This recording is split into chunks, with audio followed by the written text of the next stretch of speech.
9:47 at night. The phone rings. Karlissa Saffold picks up, expecting the usual chaos, and instead hears her daughter-in-law making a sound she describes on camera as somewhere between a wounded animal and a prayer. Sam's in the background trying to translate. Jaidyn Alexis can't get the words out, and the sentence that finally lands is not "he cheated" and not "the label dropped him." It's "there's a problem on the internet." That's how this one started. Not with a headline, with a 3 a.m. adjacent phone call and a mother-in-law who says she had to take an aspirin. Real quick, before we start pulling this apart, if you rock with the kind of breakdown where we actually read the timeline instead of reacting to the first clip, tap the like, hit subscribe, turn the bell on. This one's got layers. Ride with it. Here's the setup on paper. Jaidyn Alexis, the mother of Blueface's 2 children, the Stewie artist signed to MILF Music, the woman who has been at the center of every Blueface storyline since the Krzyzan saga cooled off, is currently doing damage control on an alleged intimate video circulating online that appears to feature her and a man being identified across social platforms as Bravo, a friend adjacent to Blueface Circle. The video surfaced this week. Jaidyn has now publicly responded across multiple lives and posts. Blueface's mother, Karlissa Saffold, has weighed in from her own platform, and a gender reveal that reportedly happened in what critics are calling a shoebox setup at a park has now become collateral damage in the same news cycle. Okay, let me actually walk through this the way it happened, because the order matters and everybody's flattening it. Pass 1. What's on the record? Jaidyn's public response, per her own live stream captured and reposted across gossip pages this week. "My clapbacks go crazy. My lickbags go dumb." That's a direct quote from her.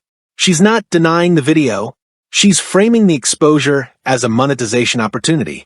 Her exact words, again from her own live.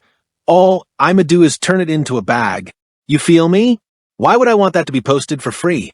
Then somebody in the chat asked her the question everybody in the comments was already asking: who's bigger, Blueface or the man in the alleged video? Her response, verbatim from the stream: "I just plead the fifth on that one. But the proof is in the pudding." That's her words, not paraphrased. Karlissa Saffold, in a separate live the same night, said, and this one's important, "From what I know, he didn't expose it. But I'ma let y'all have at it. From what the investigation that we've done, he didn't expose it." She's referring to Blueface. She's publicly stating that her son is not the person who leaked the tape. She then added, and this is the line I want you to sit with: "I told Mr. Saffold it was AI. Please don't nobody tell him it wasn't." That last sentence is doing a lot of work, because if it were genuinely AI, you wouldn't need to lie to your husband about it. You'd just show him the debunk. She's not showing him the debunk. She's managing him. Hold that thought. We come back to it. Pass 2, the sequencing, because this is where the story starts telling on itself. Blueface, real name Jonathan Jamal Porter, has been incarcerated since late 2023 on probation violation charges tied to a 2022 gun case, and his projected release window per California Department of Corrections records has been reported as summer 2025. That timing is the seam of this entire story, because if you line up the calendar, Jaidyn's public presence throughout his incarceration, the alleged video surfacing right as his release window approaches, Karlissa is very fast, very public. He didn't post its statement. You're not looking at a random leak. You're looking at a leak that arrived on a schedule. I want to be careful here. I'm not saying anybody staged anything. I don't have a receipt that proves motive. What I have is a pattern. And the pattern reads like this: the closer Jonathan gets to a release date, the more the women in his orbit end up in cycles of public embarrassment that require his mother to speak on their behalf. That's happened with the previous partner. It's happening now with the current one. Same playbook, different quarter. Wait, let me reread Karlissa's live one more time, because there's a line in there I skipped past on the first pass. She said, "I've been trying to snoop around and see what's going on, but ain't nothing going on. It's just quiet. They ain't letting me know nothing. Verdict is out." Then she pivots into telling Jaidyn to get back on the string and dangle her titties as a comeback strategy. Okay, so the person publicly running defense for Jaidyn is also publicly workshopping her post-scandal content strategy on a live stream. That's not a mother-in-law comforting a family member. That's a manager triaging a client's brand in real time on a platform where the triage itself becomes content. And it's working. The clip of Karlissa saying, "I had to tell my husband it was AI," has been reposted across every gossip page that covers the circle. Pass 3, the magnifier. There's one detail in this whole news cycle that nobody's centered, and it might be the most important one. The shoebox. Jaidyn's critics, a group that includes Rela, the woman Bravo reportedly has a child with, pushed a specific attack line this week. They said Rela's gender reveal was held in a park in what they described as a shoebox scale setup. Jaidyn used it as a punchline in her live. Quote, "I don't argue with people that every time they go live, they're at the park. You don't even have a home. Gender reveal was in a shoebox." That's Jaidyn's exact framing. Rela's clapback, posted to her own platforms and screenshotted across the gossip circuit, went at the same target from the opposite angle. Quote from Rela's post, "Nooks can't come out with no videos of me sucking no eggplant, yet alone effing my baby daddy's friend." She's drawing a line. The line being that whatever public embarrassment Jaidyn is currently absorbing, Rela is not absorbing an equivalent one. Now, here's what I want you to notice. Both women are fighting over the wrong thing. They're fighting over whose living situation is more embarrassing. They're fighting over park venues versus indoor venues. They're fighting over shoebox real estate. And while they're fighting about that, the men at the center of the story, Jonathan and Bravo, are on paper doing something else entirely. Bravo isn't publicly claiming the pregnancy that Rela says is his. That's on Rela's own posts. Her exact words, quote, "It's giving furs wrote that come back down. It was trash, just like your music, babes." But underneath the wordplay is the actual complaint. She's raising a baby that the alleged father is not publicly acknowledging. That's the receipt. Everything else in that sentence is decoration on top of the receipt. And Jonathan? He's incarcerated. He is, on paper, the most silent party in this entire news cycle. The person with the most legal exposure and the most public identity attached to this scandal has the least verified public statement. His mother is speaking for him. His ex-partner is trending on his behalf. His baby's mother is monetizing the fallout on his behalf. He himself has said nothing directly attributable through any official channel I could locate. That silence is not passive. Somebody in the comments is going to say Blueface can't respond because he's locked up. Fair. Steelman accepted.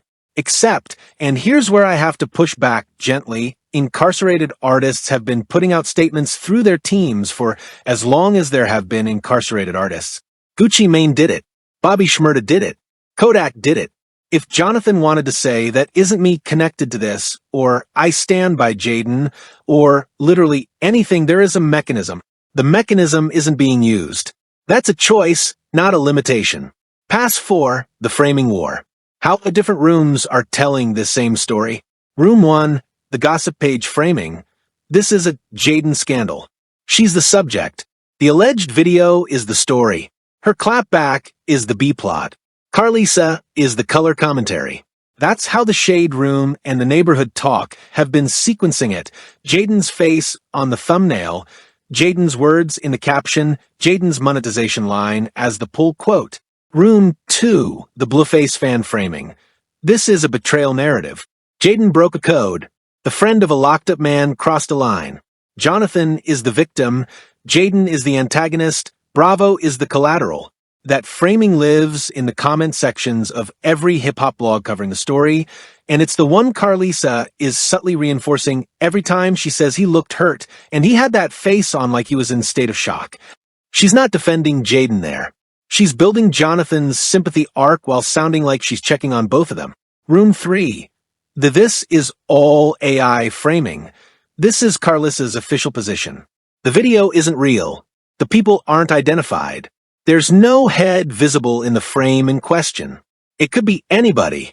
That's the story she's telling her husband, and by extension, telling the audience. Here's my honest read on the AI defense. It's not zero. Deepfake tech has gotten good enough that a no visible face video genuinely could be AI generated. That's a fair possibility. But, and here's the hedge, Jaidyn herself has not used that defense. She hasn't said, "That isn't me." She said, "I would never have done that, and clearly it was out of my control, and I'll cross that bridge when I get there." Those are three different statements, and none of them are "this is fake." If it were AI, the cleanest response is, "That's not me, that's a deep fake. We're pursuing this legally." Jaidyn didn't say that. Karlissa said it for her. That gap between what the alleged subject said and what her mother-in-law said is the loudest gap in this whole cycle. The strongest counterargument I've seen is this. Jaidyn's a young mother in the middle of a very public humiliation. She's not thinking legally, she's thinking survivally, and her clapbacks are trauma responses, not admissions. That's a fair read. I'd give it more weight if the clapbacks didn't include the words "turn it into a bag." Monetization language isn't panic language. Monetization language is planning language. And planning language means somewhere between the video surfacing and the response landing, a decision got made about how to work with it rather than deny it. That decision is a data point. All right, enough sequencing. Here's where I actually land on this. The mainstream read is that Jaidyn's just being messy and Karlissa is being funny and Blueface is a victim of circumstance. That's the read that lets the algorithm keep serving these clips because it treats the whole thing as a comedy of manners. I don't think that's what this is. What this looks like to me is the second act of a very specific business arrangement. MILF Music is Blueface's label. Jaidyn is signed to it. Her public profile, the streams on Stewie, the features, the press cycles, has been almost entirely built during his incarceration, which means the value of that label right now is being generated by her presence, not his. That's a shift. Under normal label mechanics, an incarcerated principal is a liability. The roster loses its anchor. But if the number 2 artist can generate news cycles independently, the label survives the incarceration, and the principal walks out into a business that's still warm. That's the mechanic that explains why every scandal in this camp somehow ends up boosting the exact accounts that need to stay boosted until the principal is back on the calendar. I'm not saying anybody scripted this. I'm saying the incentive structure means nobody in this camp has a financial reason to make the story go away. Even the humiliation is inventory. Karlissa saying, "Turn it into a bag" out loud on a live stream, through Jaidyn's own words, is the quiet part getting said. This is a business. The business runs on attention. The attention runs on cycles like this one. And the timing, right as Jonathan's release window approaches, is not the coincidence it's being framed as. Now, to be clear, that is a pattern read, not a documented one. I don't have a memo. I don't have a text thread. I have a calendar and a lot of history and a mother-in-law running crisis PR on a public feed while telling her husband it's AI. Draw what you draw from that. But when I say the receipts are less about who did what to who and more about who's positioned to profit from what, this is what I mean. Somebody in this comment section knows what label Bravo is or isn't attached to because I ran the trademark database and the ASCAP search and could not pin down a clean answer on his professional affiliation. If you've got that information, drop it. I'll cite it if it's clean. Here's what happens next. Watch for a Jaidyn track to drop within the next 2 to 3 weeks that directly or obliquely references this news cycle. That's the "turn it into a bag" promise being kept. It won't be subtle. It'll have a title that clips well and a hook that references the exact language she used in her live. The rollout will trend, the tape will get talked about again, and the numbers will do what the numbers do. Watch what happens when Jonathan's release window actually hits. Don't be surprised if the first public statement is not about the tape. It'll be about the label, assigning a rebrand, a MILF Music slate. The scandal will be metabolized into press without ever being addressed. That's the wild card. That Blueface never actually says anything about the video and instead lets Karlissa's "he didn't post it" stand as the family's final word while he pivots straight into business content. And the residue, the piece that lingers past the news cycle, is what this does to Jaidyn's positioning inside the label after Jonathan is out. Right now, she's the engine. Once he's back, that math changes. Once he's back, the artist who was allowed to generate her own headlines for a year and a half has to negotiate her presence against the principal returning. Watch for the friction there. Watch for a public disagreement in 6 to 9 months about credit, publishing, or feature placement. The tape isn't the ending. The tape is the excuse that gets held over her the next time she asks for something. That's the piece nobody's pricing in yet. Which brings us back to the phone call. 9:47 at night. Sam in the background. Jaidyn crying too hard to speak. Karlissa asking, "Who is this?" The story didn't start with the tape. The story started with a family calling their mother-in-law before they called a lawyer. That's the tell. When your first move in a leaked video situation is a phone call to the label owner's mother instead of counsel, you're not managing a crime, you're managing a brand. That call is the promise this whole thing was going to be worked, not fought.